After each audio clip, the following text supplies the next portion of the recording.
So welcome people, I am Deny and this is Alien Covenant. I was going to upload this video way earlier, last week just after I saw the movie, but in the process of editing that video I have encountered some other criticism towards the movie, which kinda made me want to address other things as well. So here we go, obviously major spoilers ahead. If you only want to hear my spoiler-free opinion on the movie, now is the time to hit the pause button and check the description where I left timestamp to that part at the end of this video. So go ahead and click that if you don't want to be spoiled. I will give you 3 seconds. Your time is up, you've been warned. Also, this is just my opinion on the movie and you are free to disagree with me in any way. So, Alien Covenant, let me start with this. David, according to this movie, he is, or should I say, it is the sole creator of the alien, the xenomorph species. Now, do I have an issue with that? Well, yes and no. This twist was probably spoiled by the trailers of the movie, but I gotta admit, it is a good one. Sure, it kinda kills the mystery around the creature and how it became this universe's ultimate killing machine. See, now there I purposefully use the word machine, as in this movie the actual creatures are a bit different than the ones we came to know and understand. These creatures are more natural looking, entirely missing the biomechanical features that the old ones had from other alien movies. Now first I thought, sure, this is just a way for the filmmakers to make the creatures more modern looking maybe, right? But is it? I believe this was on purpose. And since David seems to be the sole creator of the species, could it be that later on he, let's just call him a he to make this simpler, so could it be that he is going to somehow integrate himself into the design of these creatures, obviously lend his machine biomechanical parts to make his perfect organism that he so desires to. Also, side note, the line quote-unquote perfect organism in the movie is a cool reference to the same line from the original Alien movie where also an android, Ash, said the same. So anyhow, I gotta say maybe the mystery is gone a little bit, or at least part of it, but if this is not a great concept for the creation of this species, then I don't know what is. The concept of humanity creating the android who is responsible for the ultimate killing machine is quite interesting. The only issues I have with this are simple. Well, first of all, I hate the David character. Now, don't get me wrong, the actor is great, but the character is just one hit dead. Dear David, please fucking die already. But I will say this, for making a good villain who you really truly hate requires good filmmaking and great acting on their part, so that's fine. Oh, and another thing, which is pretty disappointing regarding this, if David is the sole creator of the alien species, then that completely rules out the connection between the Alien and Predator movies or universes, which is a shame because that's a cool connection. I love that connection and I don't know what's going to happen there. As a new Predator movie is also coming out soon, does that make that there is not even a chance to see some cool alien references in that movie either? We'll see, I guess. But consider this, maybe David is not just the sole creator, maybe he is just one who also managed to make these creatures. And I know this is a pretty long shot, but let's hope for the best. Moving on. About the creation. We don't really get a deep understanding as how David has created the aliens or experimented on these aliens and the black goo. We kinda see a couple of earlier steps in the evolution of the species, but we can only assume that he somehow mixed the black goo, the creatures of the planet, maybe engineers as well, and Elizabeth Shaw's body or some parts of her body to create the current line of creatures, which exists in this movie. Oh, by the way, Elizabeth is quite obviously dead. She doesn't get no screen time at all. She is just not in the movie entirely. Although, there is a little preview clip on the internet showing her and David's journey to paradise, and I will put a link to that clip into the description below, so feel free to pause the video and check those out before continuing. What we find out in the movie is that David kinda liked her, yet still used her body, maybe also killed her, not sure as that is not 100% confirmed in the movie. So it is kinda safe to say that he turned Shaw into some kind of a queen, or some kind of an earlier version of the queen, which is a cool albeit a morbid theory, but hey, this is Alien, so it absolutely feels right with the movie. Alright, so back to the creatures. There are two types of aliens in this movie, or maybe three, let's say three. Not sure what is the exact difference there, but there are neomorphs, two types, and the xenomorphs. Obviously, I'm not going to count the facehugger as a separate type. The two types of neomorph, both of them infecting their victims via a spore-like bacteria, which kinda just flies into your ears, mouth, nose, or basically any kind of hole on your body. And that's nasty. And judging by their birth process, this is important, as we saw one of them came out of a victim's back while the other one from their throat. Or at least I think it was his throat, as the scene was very dark and really messed up. Which kinda brings me to my next point, the CGI in this movie. I would say the CGI could have been better. From time to time, it pulled me out a little bit, seeing something so obviously not realistic in such a serious movie is just not going to fly. But I'm not going to blame the movie for this. I got to see it again to really focus on the effects in the movie, but overall I will say they felt pretty good. Going back to the creatures a bit, I found the neomorph scenes to be the most dreadful and terrifying. The way they were born, their look, all basically, they pretty much stole the show considering the horror elements in the movie. And then on the other hand, the xenomorph scenes kinda lack the fear and dread factor most of the times, which is sad in a movie titled Alien, but at least the neomorph stuff was awesome, definitely thumbs up there. Also, I don't really get the point of the egg and the facehugger evolution, as these neomorphs are just an airborne method of infecting the victims, which just seems way more effective than to lure a host to an open egg and then impregnate them with the facehugger. But I guess this movie will just disagree with me here, as David manages to lure the captain into the quote-unquote egg room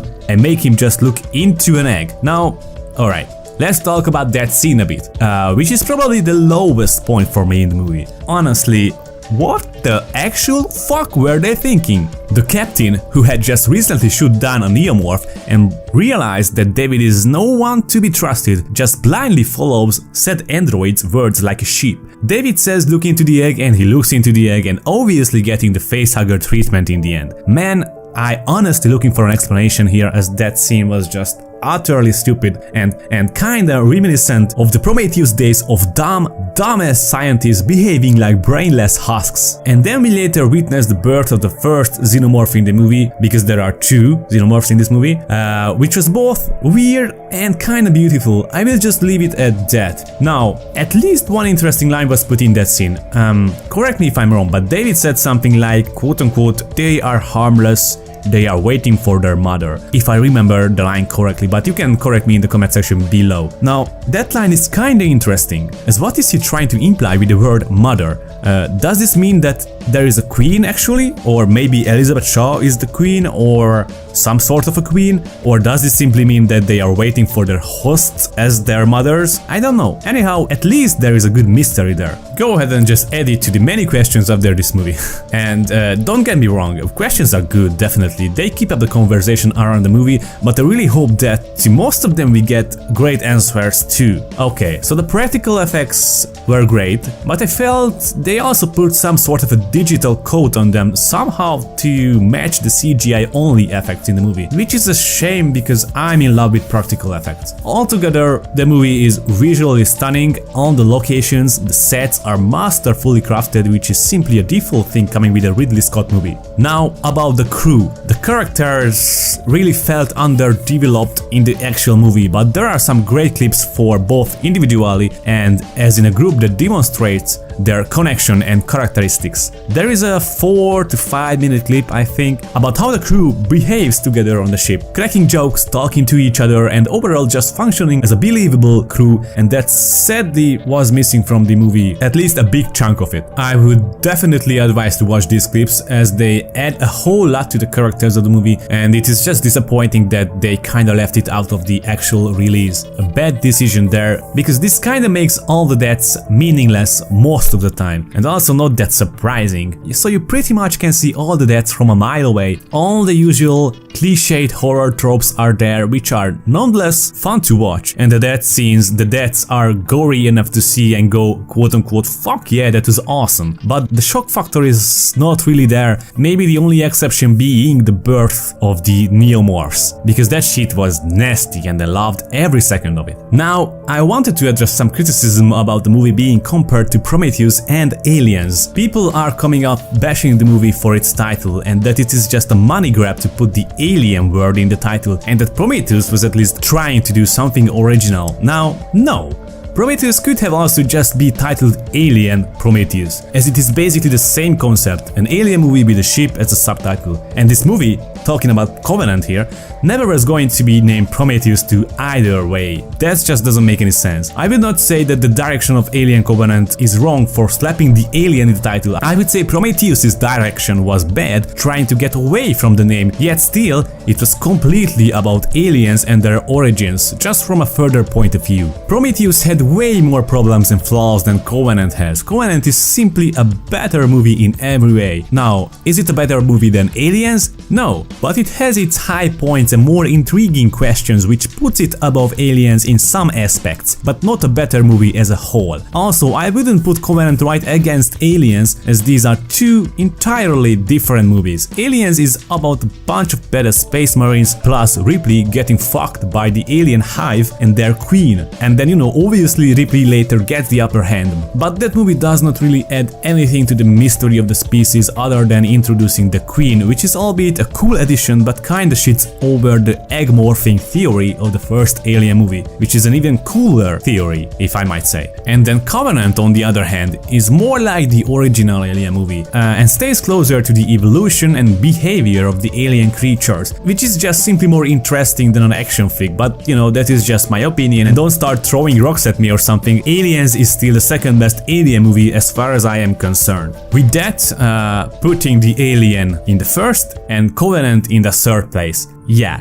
James Cameron with Aliens just didn't really continue the mystery of the species, better yet he kinda killed all of them, right? I mean, Aliens, the movie, was supposed to say that Ripley killed all of the aliens, which is I guess a great point in Ripley's resume, but people just wanted more Alien, including me, so Hollywood and Fox obviously decided to bring it back. See Alien 3 and then Alien 4 Resurrection. Both of those movies were inferior compared to the original Alien and Aliens movies, or even compared to this year's Alien Covenant, but I will say those movies also have their ups too and I always enjoyed watching them. Alright, so back to Covenant. I wanted to talk about the David and Walter characters in the movie, as they produced a couple of really fucking weird scenes together. For example, that awkward kiss and the even way more awkward flute scene, which at first was kinda cringeworthy for me, but after giving it a little bit more thought, that was a pretty cool scene. Still fucking weird, but considering that these are androids and we are not,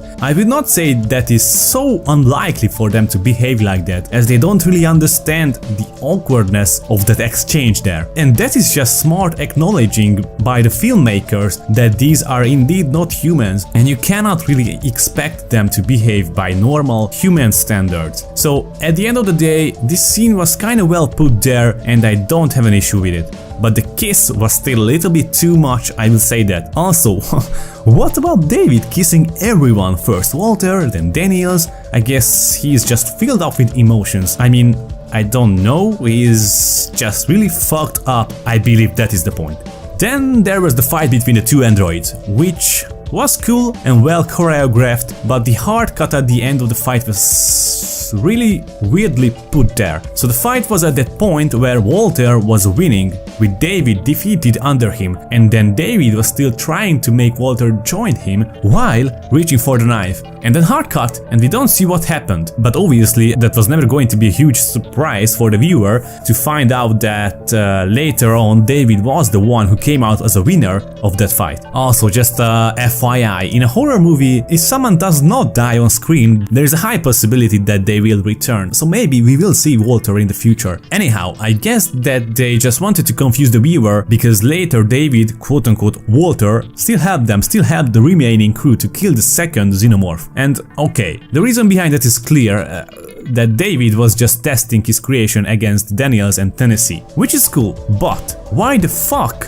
didn't they checked if it was really Walter? That just doesn't make any sense, and this flaw in the movie just really bothers me. This is a really big plot hole, and this is just another example about the flaws in this movie, and that it has a couple, yes. Which, you know, could be answered maybe in later sequels or maybe in some extended cuts that didn't make it in the final film. We'll see. I am definitely looking forward to the Blu-ray release. So yeah, that is all for now. I'm not going to dissect the movie over multiple hours. This was just for a quick overview, and I wanted to say that I really like this movie. I think it is indeed a better movie than Prometheus. They managed to fix some of the major issues which pulled Prometheus down, although I still would say Prometheus is a fine movie. I enjoyed it, and I was glad that they kinda brought back the franchise, but Covenant is simply a better movie in every way. Not without its flaws, and not a great one, but it is still a good movie, and it is definitely a step in the right direction.